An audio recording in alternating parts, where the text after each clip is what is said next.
Qu'est-ce que c'est votre histoire, Stéphanie Pageot, votre parcours? Eh ben, moi, je suis effectivement paysanne depuis 20 ans. J'ai fait des études d'ingénieur en agriculture et j'ai toujours voulu m'installer en bio. Donc, on s'est installé avec mon mari il y a 20 ans en production laitière. Et puis, on a, de fil en aiguille, on s'est associé avec mon beau-frère et on a donc décidé de transformer à la ferme une partie de notre production. Et donc aujourd'hui, on transforme 3/4 de notre production laitière en tomes et en fromage blanc, en crème, et on vend dans les AMAP locales et les associations que vous connaissez sans doute de consommateurs qui se réunissent pour favoriser l'agriculture paysanne. Mais on vend aussi dans les magasins bio, les Biocoop, et on vend aussi en grande surface à côté de chez nous, parce que notre volonté, c'est de nourrir l'ensemble de la population, et qu'aujourd'hui en France, eh bien, la majorité de cette population va encore dans les grandes surfaces, et donc on a décidé d'aller la chercher là où elle est et de lui amener des bons produits, en espérant qu'à terme elle vienne jusqu'à notre ferme pour connaître nos systèmes et se nourrir en bio. Alors aujourd'hui, moi je m'investis au sein de la Fédération nationale de l'agriculture biologique. Donc c'est une fédération qui regroupe en fait des paysans et paysannes de toute la France. On est à peu près 10 000 aujourd'hui en France à être fédérés. Et on s'est regroupés historiquement à l'échelle départementale au sein des groupements bio, ce qu'on appelle les GAB. Et puis à l'échelle régionale aussi, au niveau régional, c'est les GRAB. Et puis donc au niveau national, c'est la FNAB. Et donc notre but, enfin nous, on a une ambition politique très forte, c'est d'être la locomotive de la transition agricole et à terme, faire de la France un pays 100% bio. Donc c'est une utopie qu'on a depuis 40 ans, avec lesquels mes prédécesseurs ont été perçus comme des farfelus, des utopistes. Hein. Il y a Philippe Desbrosses dans la salle, je crois, qui faisait partie des gens qui étaient à l'initiative de cette fédération. Et finalement, on était vraiment à l'époque perçus comme des idéalistes, des gens sans vraiment, sans réalité économique finalement. Et puis on voit que 40 ans après, le mouvement sociétal est en route et que la bio est aujourd'hui de plus en plus reconnue. Et on en est très content. Et donc nous, ce qu'on veut, c'est porter la bio pas seulement comme un marché, parce qu'aujourd'hui en France, on a l'impression que c'est devenu d'abord un marché, mais on veut la porter comme un nouveau projet de société, humaniste et solidaire. Et c'est en ça que moi je trouve qu'on ressemble beaucoup à l'association de Navdanya, qui œuvre aussi pour construire une société humaniste et solidaire. Et moi, je suis très fière aujourd'hui d'être à cette table ronde, parce que pour moi, Vandana Shiva, c'est le symbole de la lutte paysanne de tous les jours. Et c'est vraiment ce qu'on porte, nous aussi, en France, en tant que paysannes et paysans. On essaye de construire un monde différent.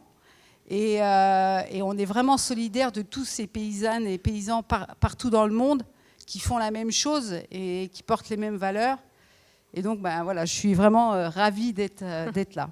Vous pouvez nous dire quelques mots sur l'étude menée par la FNAB? Ouais, alors nous, on mène plein d'actions. Hein, évidemment, on n'a que 10 minutes, donc je vais pas m'étendre. On mène plein d'actions pour accompagner les productrices et producteurs qui veulent changer de système, qui veulent passer en bio. Donc on les accompagne techniquement. On a 300 salariés aujourd'hui partout en France qui les aident.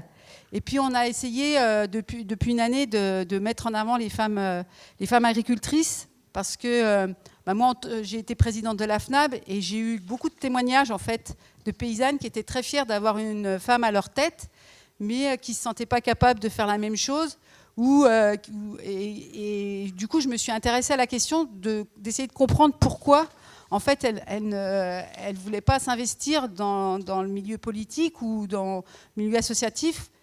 Et en fait, donc on a fait une enquête nationale, on a enquêté auprès des 10 000 paysannes qui existent en France. On a eu 2500 réponses. Et en fait, on s'est aperçu que ces femmes, elles sont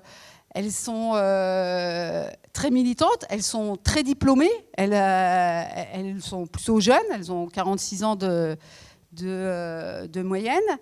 Elles ont parfois des bacs +3. Elles s'investissent dans l'agriculture, souvent en reconversion professionnelle.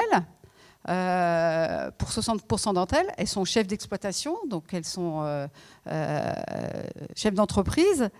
Et par contre, en fait, elles ont une double tâche. En fait, ce qu'on a constaté, c'est que elles étaient à la fois assignées aux tâches professionnelles de la ferme, mais aussi aux tâches de la maison. Et qu'en fait, c'était pour ça qu'elles avaient du mal de s'investir à l'extérieur.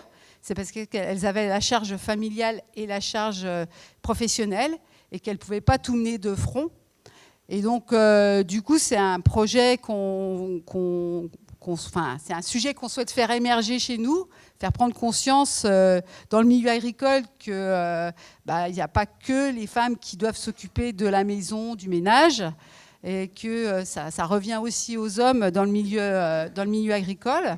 On est plutôt très en retard sur le sujet. Et donc, c'est d'abord une prise de conscience collective qu'on doit faire. Et ensuite, c'est l'idée de former à l'égalité hommes-femmes en agriculture.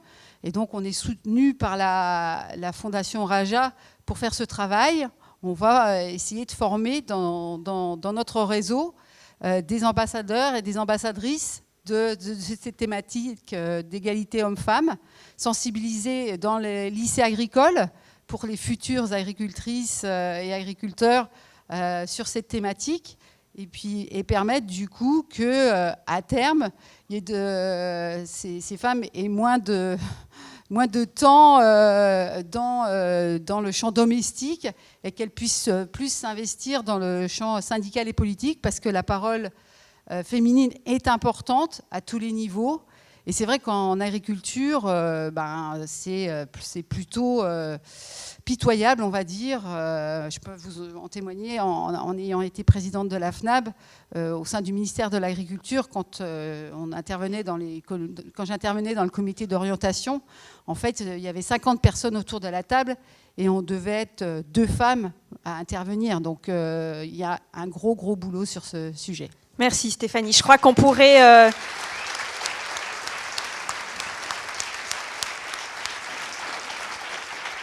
On pourrait y consacrer une soirée entière, mais on...